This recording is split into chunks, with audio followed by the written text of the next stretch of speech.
Nous avons tous passé une bonne semaine, une bonne journée, un bon début de semaine. Et bien sûr que nous avons, et j'espère bien sûr que nous avons entamé quand même 6 mois avec, avec un plan d'action. Quand je dis un plan d'action, nous avons entamé 6 mois avec de résolutions. Et nous souhaitons que le Seigneur puisse nous aider dans nos résolutions, qu'en toute chose que nous puissions lui être agréables. En toute chose que nous puissions lui être agréables. Donc je vais juste envoyer le lien et puis nous allons commencer notre moment de partage. On a tardé, on a vraiment énormément tardé, on s'excuse en même temps pour le retard. C'est le problème technique.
Ok, c'est bon, on me fait signe que c'est bon. Le lien a été envoyé. Comme je le disais tantôt, on s'excuse vraiment pour c'est le retard que nous avons accumulé. Un petit souci technique. Nous allons commencer notre moment de partage. Nous rappelons juste que nous sommes sur l'épître, sur le livre de Pierre, sur 2 Pierre, le chapitre 1er. Nous sommes entendus de partager autour de ce thème qui nous tient vraiment à cœur, que nous pourrions peut-être donner le nom que nous pourrions nommer comme étant la bonne marche chrétienne. Parce que dans ce thème, nous apprenons plusieurs choses, vraiment plusieurs choses auxquelles le bien-aimé Pierre nous fait comprendre. Premièrement, et la première de choses qu'il nous fait comprendre, c'est que nous avons tout en Christ. Nous avons tout dans le Seigneur Jésus-Christ. Que ce soit pour notre vie présente, que ce soit pour l'éternité, nous avons vraiment tout dans le Seigneur Jésus-Christ.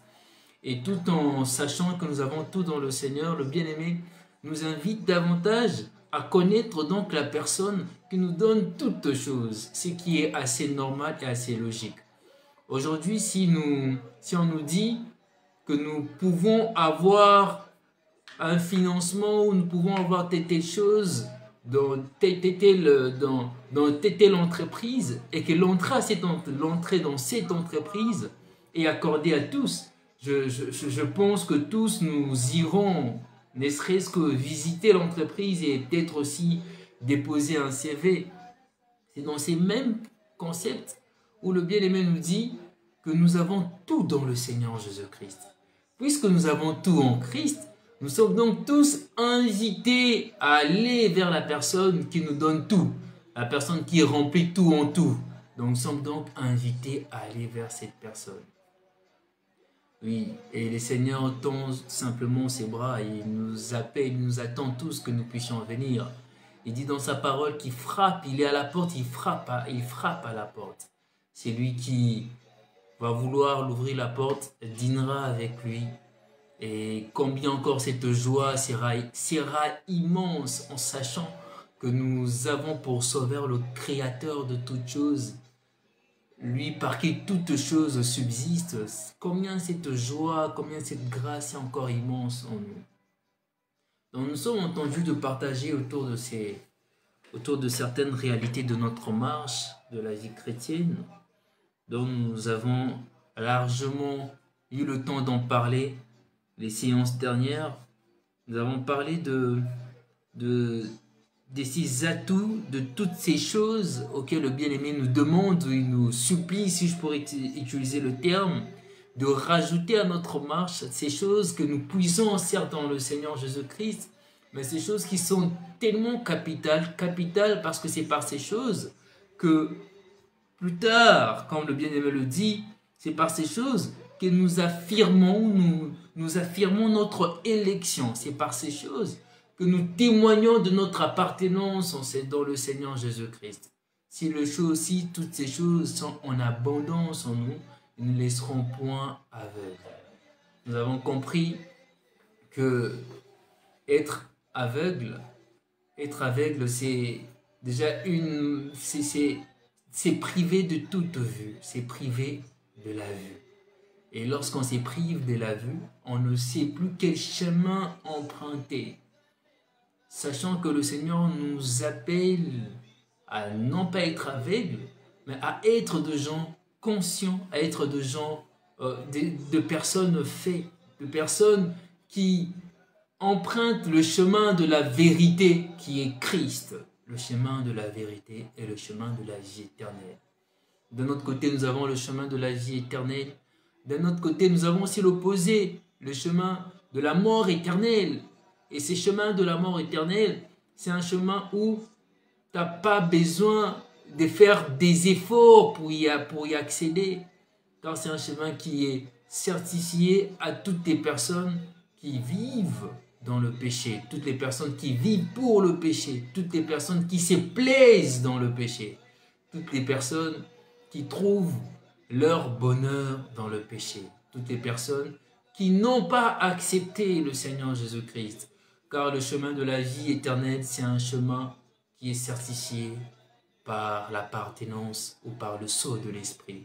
Et l'Esprit, comme le Seigneur nous le dit, que l'Esprit nous enseignera tout ce qu'il prendra dans le Seigneur, tout ce qu'il prendra en Christ. Oui, la connaissance de Christ est primordiale. La connaissance du Seigneur Jésus-Christ est tellement primordiale pour notre vie présente et pour notre vie future.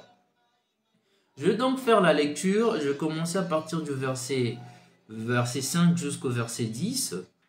Nous allons lire. « À cause de cela même, faites tous vos efforts pour joindre à votre foi la vertu, à la vertu la connaissance, à la connaissance la maîtrise de soi, à la maîtrise de soi la patience, à la patience la piété, à la piété l'amitié fraternelle, à l'amitié fraternelle l'amour, car si ces choses sont en vous, et y sont avec abondance, elles ne vous laisseront point oisifs ni stériles pour la connaissance de notre Seigneur Jésus-Christ.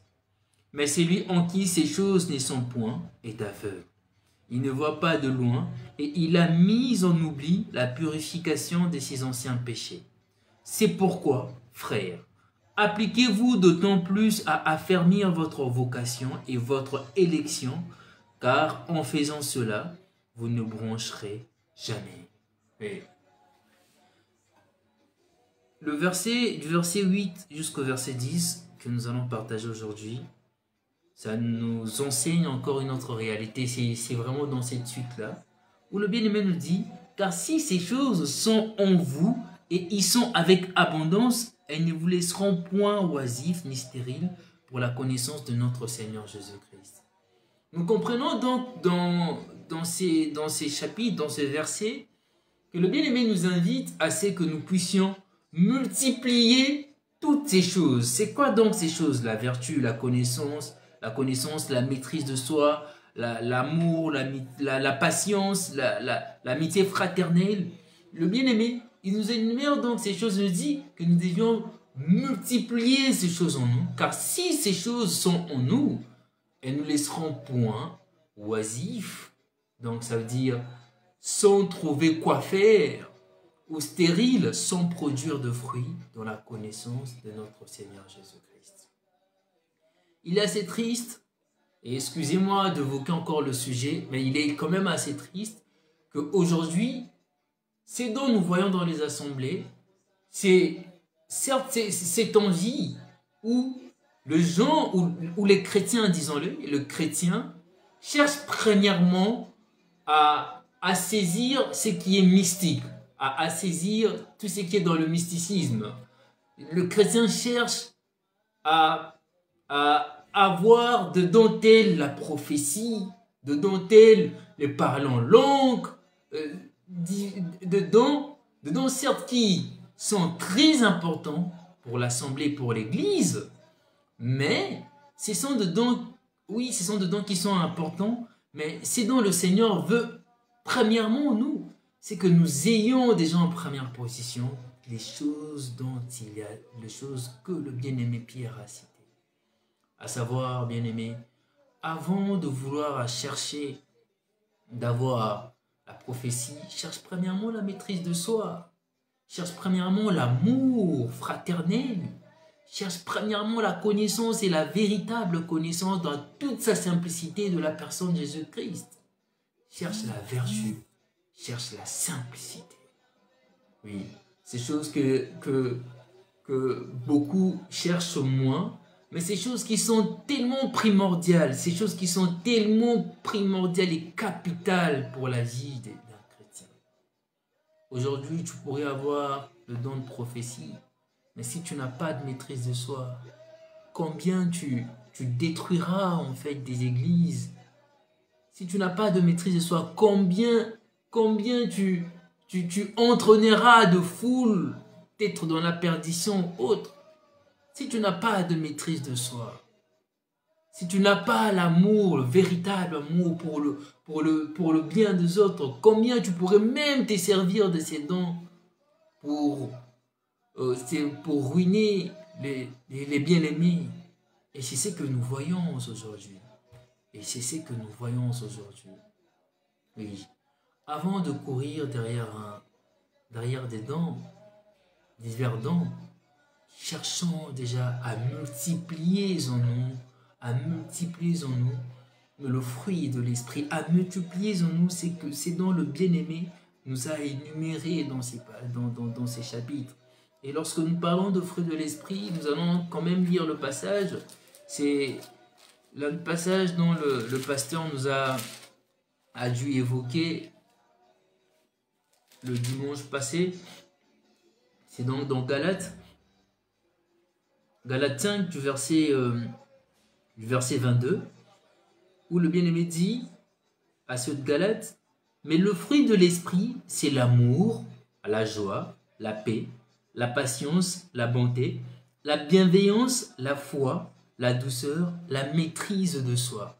Voilà donc deux choses que nous devions chercher à multiplier davantage. Ces choses que nous devions chercher à multiplier davantage en nous. Et le bien-aimé, pour revenir dans l'épître Pierre, il dit, si donc ces choses sont en abondance en vous, ces choses ne vous laisseront point oisifs ni stériles dans la connaissance de notre Seigneur Jésus-Christ. Cela veut dire aussi que si ces choses ne sont pas en nous, nous ne pourrions pas aussi connaître le Seigneur comme il le souhaite. Et c'est pour cela que nous voyons tellement de dérives dans les assemblées. C'est pour cela que nous voyons tellement de choses assez ignobles dans les assemblées. Parce que les gens ont accouru derrière d'autres choses, ont accouru derrière des miracles, derrière de prophéties, derrière de la richesse, à la place de chercher premièrement le fruit de l'esprit. À la place de chercher premièrement le fruit de l'esprit. Bien aimé, c'est assez capital, c'est assez primordial pour notre marche, que nous puissions connaître davantage le Seigneur. Que nous puissions connaître davantage le Seigneur. Oui, nous sommes appelés à connaître davantage le Seigneur. Nous sommes appelés à refléter le Seigneur dans notre marche. Nous sommes appelés à refléter le Seigneur dans notre marche. Et le bien-aimé continue en nous disant, mais c'est lui en qui ces choses ne sont point est aveugle, il ne voit pas de loin, et il a mis en oubli la purification de ses anciens péchés. Oui, c'est lui en qui ces choses n'y sont pas. On dit, cette personne est comparable à un aveugle, à une personne qui ne voit pas la route empruntée, à une personne qui ne voit pas le danger venir de loin, à une personne qui ne voit pas le danger venir. Et lorsqu'on ne voit pas le danger venir, c'est tout à fait normal qu'on puisse être surpris. C'est tout à fait normal qu'on tombe dans un ravin. C'est tout à fait normal qu'on retourne, qu'on rétrograde. Or, le Seigneur ne veut pas que nous puissions être de rétrogradés. C'est que le Seigneur souhaite, c'est que le Seigneur veut en nous, c'est que nous puissions avancer, croître en connaissance, en progrès et en progrès. C'était même en fait cette pensée qui animait le cœur du bien-aimé Paul lorsqu'il va écrire la lettre à ceux de Thessalonique, à Thessaloniciens. Je pense même que ça serait peut-être mieux que nous puissions lire un Thessaloniciens 4.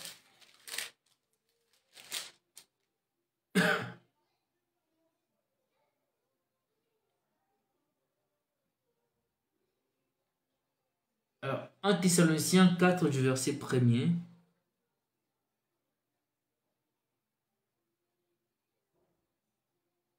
Jusqu'au verset 2, je vais lire.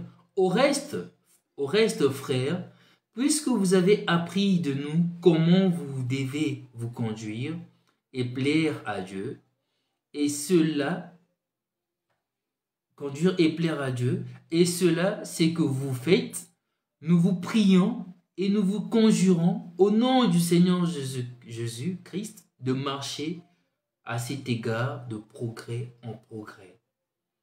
Vous savez en effet quels préceptes nous vous avons donnés de la part de Jésus, de marcher en progrès et en progrès. Plus encore lorsque nous revenons sur le chapitre 3, il va aussi évoquer ses souhaits, le verset 12 jusqu'au verset 13, et que le Seigneur fasse croître et abonder l'amour que vous avez les uns pour les autres et pour tous à l'exemple de celui que nous avons pour vous. Qu'il affermisse vos cœurs pour qu'ils soient irréprochables dans la sainteté devant Dieu, votre Père, lors de l'avènement de notre Seigneur Jésus avec tous ses saints. Voilà donc un souhait qui est louable, où ce qu'il souhaite dans son cœur, c'est que le bien-aimé, c'est de Thessalonice, puisse avoir un amour vrai, un amour qui se multiplie davantage dans l'assemblée. Il ne parle pas d'un prophétie quelconque. Il ne parle pas de voir dans l'assemblée des dons de prophétie abonder. Il ne parle pas de voir des parler en langue abonder. Il évoque le sujet de l'amour, un amour vrai, un amour profond. Un amour profond. Il dira que cet amour abonde. Et c'est le même amour qu'il partage avec ceux de Thessalonique. Oui, bien-aimés, le Seigneur, ce qu'il souhaite voir en nous, c'est que nous puissions aller de progrès en progrès dans la connaissance de sa personne. C'est que nous puissions refléter dans notre marche la personne du Seigneur Jésus-Christ. Que nous puissions refléter dans notre marche. Refléter dans notre marche. Il dit, dans l'opposé de celui qui croit, il y a bien sûr celui qui régresse. Dans l'opposé de celui qui a les yeux pour voir et a pris un chemin correct, il y a l'aveugle qui ne voit pas le danger de loin. Et comme nous avons pu lire dans le verset 9, il dit, mais c'est lui en qui ces choses sont point est aveugle, il ne voit pas de loin, et il a mis en oubli la purification de ses anciens péchés. Oui, bien-aimés, nous pourrions prendre ces versets en disant que c'est lui qui néglige ces choses, que c'est lui qui néglige l'appel, c'est lui qui néglige sa marche. C'est comme cette personne qui foule par terre le sacrifice de Christ sur la croix. Et le texte en hébreu nous parle de ces sorts réservés aux personnes qui foulent l'œuvre de la croix. Hébreux 10, du verset 26 jusqu'au verset 29. Car si nous péchons volontairement, après avoir reçu la connaissance de la vérité, il ne reste plus de sacrifice pour le péché, mais une attente terrible du jugement et l'ardeur d'un feu qui dévorera le rebelle. C'est lui qui a violé la loi de Moïse, meurt sans miséricorde sur la déposition de 2 ou de 3 témoins. De quel pire châtiment pensez-vous que sera jugé digne? C'est lui qui aura foulé aux pieds le Fils de Dieu, qui aura tenu pour profane les sangs de l'alliance par lequel il a été sanctifié et qui aura outragé l'esprit de la grâce. Qui aura outragé l'esprit de la grâce. Toujours dans le même texte, dans cette même pensée, le bien-aimé nous dit aussi, toujours dans 2 Pierre 2, du verset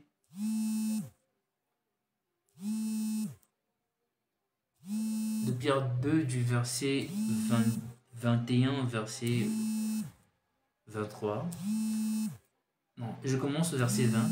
En effet, si après être retiré des souillures du monde par la connaissance du Seigneur et Sauveur Jésus-Christ, ils s'y engagent de nouveau et sont vaincus, leur dernière condition est pire que la première. Car mieux valait pour eux d'avoir pas connu la voie de la justice que de l'avoir connue et de se détourner du saint commandement qui leur avait été donné. Il leur est arrivé ce que dit un proverbe vrai: le chien est retourné à ce qu'il a avalé, à ce qu'il a vomi, et la truite lavée s'est vautrée dans le bourbier. Oui. Bien-aimés, nous ne souhaitons pas, nous ne voulons pas que nous puissions être de ceux qui rétrogradent. Nous ne souhaitons pas être de ceux qui foulons par terre l'œuvre de la croix, mais c'est que nous voulons. Et c'est à quoi nos désirs, nos pensées et diriger, c'est simplement produire de fruits. Être pleinement et consciemment dans le service pour le Seigneur. Oui, avoir le cœur net et tourné vers le Seigneur. Bien-aimés, j'aimerais vraiment nous rappeler que c'est en Christ que nous avons tout. Au final, s'il y a de quoi nous attendre, si il y a une personne à qui nous devions en fait nous attendre, à qui nous devions pleinement poser notre conscience, c'est en Christ. C'est en Christ. C'est en Christ. Oui, bien-aimés. Et notre entourage ne nous entraîne pas dans l'erreur. Et notre entourage ne nous induise pas en erreur de telle sorte à fouler la grâce que nous avons, de telle sorte à oublier le sang de l'alliance, le sang versé pour nous sur la croix. Oui, bien-aimés, travaillons, efforçons-nous davantage, travaillons sur notre salut. Travaillons sur notre salut, c'est primordial. Et encore, il continue, dans le verset 10, le bien-aimé dira, « C'est pourquoi, frères, appliquez-vous d'autant plus à affermir votre vocation et votre élection, car en faisant cela, vous n'ébrancherez jamais. » faisant cela, vous n'ébrancherez jamais. Oui, nous sommes appelés à nous appliquer davantage, à affermir notre vocation, à affermir notre élection, car l'élection que nous avons, comme Éphésiens le dit, que nous avons été élus dès la fondation du monde par Dieu. Mais dans notre marche, dans cette vocation que le Seigneur nous a appelés, nous devions faire de notre mieux. Nous devions faire de notre mieux pour affirmer notre appartenance au Seigneur Jésus-Christ. Et en faisant cela, nous ne brancherons pas en cherchant à plaire au Seigneur ou en cherchant à affirmer notre appartenance à Christ. Cela nous aidera à ne pas tomber dans le péché. Cela nous aidera à être cette épaule pour nos bien-aimés qui sont aussi faibles, à être un soutien pour ceux qui sont faibles. Oui, bien-aimés, nous avons tout en Christ. Restons, ayons vraiment le regard fixé en Christ, en lui, en qui nous avons tout. Marchons dans la vérité, cherchons de notre mieux, faisons de notre mieux, de notre marche, à être vrai. Faisons de notre mieux à multiplier l'amour que nous avons reçu de Christ. Faisons de notre mieux à multiplier l'amour fraternel. Faisons de notre mieux à multiplier la maîtrise de soi en nous. Faisons de notre mieux à multiplier la patience en nous. Bien-aimés, toutes ces choses sont tellement capitales pour notre marche, que nous voyons toutes ces choses en Christ, nous voyons toutes ces choses dans les apôtres. Nous voyons toutes ces choses. Oui, bien-aimés, restons vraiment attachés au Seigneur. Restons attachés au Seigneur. Ne laissons pas, ne serait-ce qu'une petite porte ouverte. Ne laissons pas une porte ouverte. Restons attachés au Seigneur. Oui. Et le verset 11, il nous dira, « C'est ainsi, en effet, que l'entrée dans le royaume éternel de notre Seigneur et Sauveur Jésus vous sera largement accordée. Voilà pourquoi je prendrai soin de vous rappeler ces choses, bien que vous le sachiez et que vous soyez affermis dans la vérité présente. » Bien que vous le sachiez, oui, il prendra toujours soin de nous rappeler ces choses. Et nous prendrons toujours soin de nous rappeler aussi ces choses, bien que nous soyons conscients de tout cela. Mais rappelons-nous davantage et chaque jour de ces choses.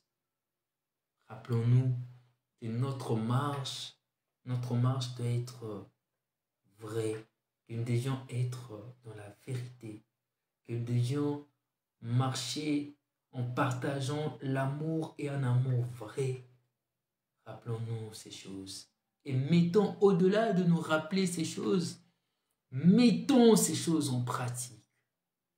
Mettons ces choses en pratique. Oui. Bien-aimés, j'aimerais quand même relire encore cette exhortation que le bien-aimé Paul fera au bien-aimé Timothée.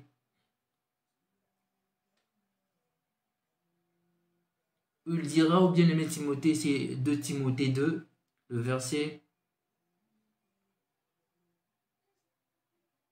du verset 11 jusqu'au verset 15, où il dira au bien-aimé Timothée, « Cette parole est certaine.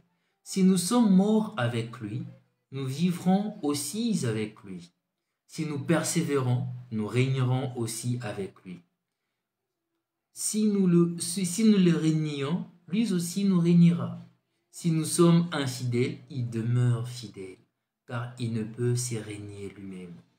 Rappelle ces choses en conjurant devant Dieu qu'on évite les disputes de mots qui ne servent qu'à la ruine de ceux qui écoutent. Efforce-toi de te présenter devant Dieu comme un homme éprouvé, un ouvrier qui n'a point à rougir, qui dispense droitement la parole de la vérité. Efforce-toi à te présenter devant Dieu comme un homme éprouvé, un ouvrier qui n'a pas à rougir. Bien-aimés, sommes-nous aussi dans cette marche où, au-delà de se dire que nous avons la vie éternelle en Christ, nous efforçons dans notre marche de chaque jour à plaire à Dieu?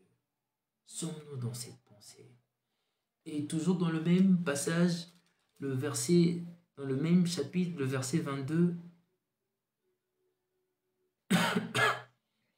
il dira: fuis le patient de la jeunesse et recherche la justice, la foi, l'amour, la paix, avec ceux qui invoquent le Seigneur d'un cœur pur.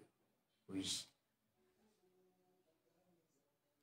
En fait, le bien-aimé fait juste comprendre, bien-aimé Timothée, le fait de servir le Seigneur, cela nous entraîne à fuir tout le patient de la jeunesse, à fuir tout ce qui est disputes profanes qui ne servent à rien, mais plutôt être concentré dans notre quête, être concentré dans notre marche, être concentré dans notre marche, être concentré dans notre marche. Recherche la justice, la foi, l'amour, la paix avec ceux qui invoquent le Seigneur d'un cœur pur. Sommes-nous aussi dans la recherche de la justice? Sommes-nous aussi dans la recherche de la foi, de l'amour, de la paix? Sommes-nous aussi dans la recherche de ces choses? Sommes-nous aussi dans la recherche de ces choses? Oui, bien-aimés, recherchons davantage ces choses, car ces choses sont vraiment primordiales pour notre marche. Ces choses sont très importantes pour notre marche. C'est en marchant, en ayant ces choses en abondance, que nous allons plaire au Seigneur, que nous serons de véritables témoins, que nous serons de véritables ouvriers, que nous serons de véritables ouvriers. Oui. Cela est tellement primordial pour nous. Et cela est d'autant primordial pour nous que lorsque nous lisons les épîtres aux Hébreux, dans Hébreux 12, le bien-aimé nous fait comprendre qu'au-delà de notre marche chrétienne, que nous avons aussi de témoins. Il y a tellement un foule de témoins qui nous regardent aussi. Nous lisons Hébreux 12, où nous dit: nous donc aussi, puisque nous sommes environnés d'une si grande nuée de témoins, rejetant tout fardeau et le péché qui nous enveloppe si facilement, et courons avec persévérance dans la carrière qui nous est ouverte. Ayant le regard sur Jésus, qui suscite la foi et l'amène à la perfection en échange de la joie qui lui a été réservée. Il a souffert la croix. Oui. On nous dit: nous donc aussi, puisque nous sommes environnés d'une grande nuée de témoins, rejetons tout fardeau. Puisque nous sommes environnés par une si grande nuée de témoins.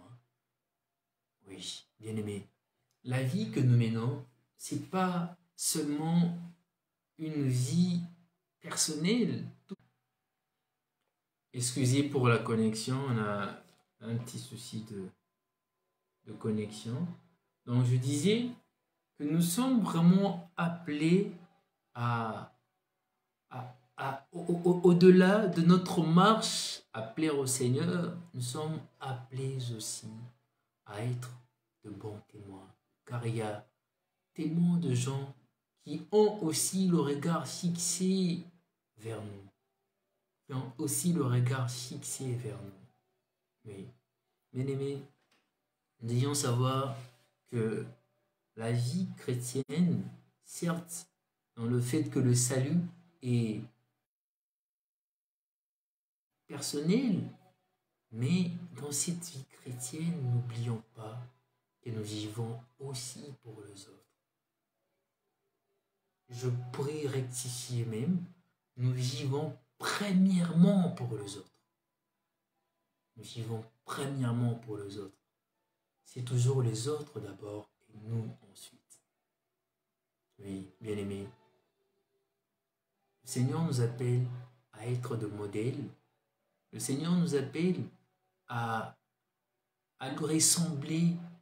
Le Seigneur nous appelle dans notre marche, puisque nous espérons, nous souhaitons, puisque nous envisageons, puisque dans notre marche, de tout notre cœur, nous voulons et nous souhaitons que ressembler au Seigneur Jésus-Christ. Cela nous est tellement important que nous puissions travailler sur l'amour fraternel, comme le Seigneur l'a démontré plusieurs fois. Oui, rappelons-nous qu'après avoir traversé la mer et qu'il y a cette foule de personnes qui sont venues suivre, écouter le Seigneur ne les a pas seulement parlé, il ne les a pas donné seulement de la parole, de la parole de vie, mais il les a aussi nourris en multipliant le pain, car il y a aussi ces soucis, le souci des autres. Nous sommes aussi appelés à cela. Mettons vraiment cela en tête, premièrement les autres et nous ensuite. Et c'est dans cette pensée, dans cette marche-là, que nous pourrions plaire au Seigneur Jésus-Christ, que nous pourrions plaire à Dieu. Et c'est aussi dans cette marche-là que nous allons sûrement affirmer et confirmer notre vocation, affirmer et confirmer notre appartenance dans le Seigneur Jésus-Christ. Ayons toujours le regard fixé vers le Seigneur. Nous avons toutes choses en lui. Nous ne manquons de rien. Même si la vie présente veut nous faire comprendre que nous manquons de certaines choses, mais nous avons la chose qui est primordiale, qui surpasse toute chose. Nous avons la paix du Seigneur. Nous avons le Seigneur qui vit en nous. Et nous avons toujours la possibilité de venir auprès de lui et avec toute sincérité, toute vérité, de lui demander. Car il nous dit que nous n'avons même pas encore demandé. Car il nous dit que nous puissions demander afin que notre joie puisse être parfaite. Nous avons tout dans le Seigneur. Retenons vraiment cela. La connaissance du Seigneur Jésus-Christ est primordiale pour nous. Plus nous marchons dans la vérité, plus nous rajoutons dans notre marche, dans notre connaissance, dans notre marche pour la connaissance de Christ, car nous le connaissons chaque jour, chaque pas que nous mettons, nous le connaissons chaque jour. Plus nous rajoutons ces choses, la maîtrise de soi, la vertu, la patience, l'amour fraternel, l'amour, plus nous rajoutons ces choses, plus nous le ressemblons. Plus nous ressemblons au Seigneur Jésus-Christ. Et c'est à cela que nous sommes appelés, chrétiens de petit Christ. Chrétiens de petit Christ. Donc nous allons nous arrêter aujourd'hui là. On va voir si nous avons quelques questions.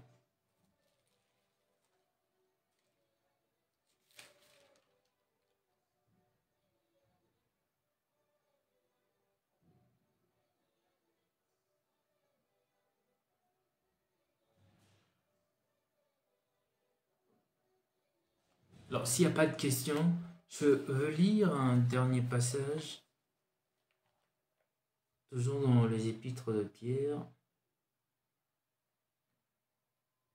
le verset 17 jusqu'au verset 18, le deux derniers versets. Vous donc, bien-aimés, qui êtes avertis, tenez-vous sur vos gardes, de peur qu'entraînés par l'égarement des impies, vous ne veniez à déchoir de votre fermeté. Mais croissez dans la grâce et dans la connaissance de notre Seigneur et Sauveur Jésus-Christ. À lui soit la gloire, maintenant et pour l'éternité. Amen. Bien-aimé, notre souhait est que nous puissions croître dans la connaissance de notre Seigneur Jésus-Christ. Notre souhait, c'est que nous puissions croître davantage et chaque jour dans la connaissance de notre bien-aimé, dans la connaissance du Seigneur Jésus-Christ. Nous allons prier.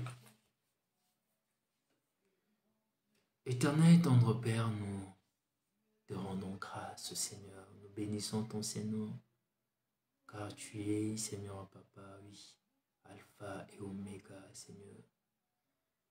C'est toi, Éternel, qui es, Seigneur, le commencement de toutes choses et la fin de toutes choses, Éternel. C'est en toi que réside toutes choses, Seigneur.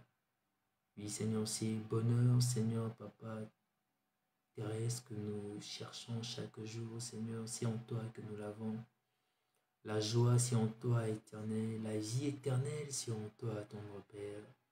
Oui, Seigneur, et ta parole nous dit, c'est par la connaissance du Seigneur Jésus-Christ que oui, Seigneur, que nous avons toutes choses. Nous voulons donc, Éternel, que dans notre marche, Seigneur, dans cette connaissance, Seigneur, dans notre marche, que tu nous donnes, Seigneur, à nous débarrasser, Seigneur, de toutes les choses qui nous empêchent, Seigneur, de te connaître davantage. Nous débarrasser de toutes les choses, Seigneur, qui nous empêchent, Seigneur, de jouir pleinement de ta présence, de jouir, Seigneur, Papa, oui, comme de plantes, de véritables, des arbres, Seigneur, Papa, de fruits, Seigneur. Donne-nous, Seigneur, Papa, oui, à abonder, Seigneur, en sagesse, Seigneur. Donne-nous, éternel, Papa, à croître, tendre Père, à croître, Seigneur, dans la connaissance de ta personne.